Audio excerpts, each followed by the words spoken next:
সাক্ষাৎ স্বয়ং গোবিন্দই স্বয়ং নারায়ণ ব্যাস মূর্তি ধারণ করে এসেছেন। সেই ব্যাসকে কে বলছেন? ব্যাস তো ভগবান, ভগবানকে বলছেন ভক্ত। তাহলে এখান থেকে কি প্রমাণ হয় বলুন দেখি? ভক্ত বড় না ভগবান বড়? শাস্ত্রে কি শুনেছেন? ভগবানই ভক্তিকে উপদেশ দান করে। তো ভাগবতে দেখলাম ভক্তই ভগবানকে উপদেশ দান করছেন। ভগবান শব্দ জানেন, কিন্তু দেবর্ষি নারদ বিনা যন্ত্রে হরিগুণ গান করতে করতে এসে বলছেন ব্যাসদেবকে, অত্যন্ত বিষণ্ণ মনে রয়েছেন ব্যাসদেব, কি করে কলির জীব উদ্ধার পাবে? যে কলির জীব বিষয় ভোগের জন্য আকুল, 11টা ইন্দ্রিয় দিয়ে 5টা বিষয় ভোগ করবার জন্য আকুল।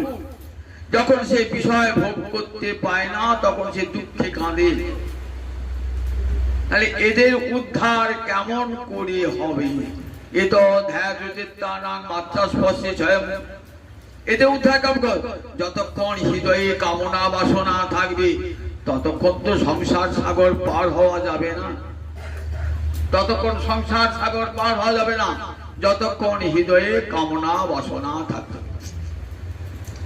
সংসারের কামনা বাসনা থেকে মুক্ত হলে তখন জীবের মুক্তি হয়ে যায়।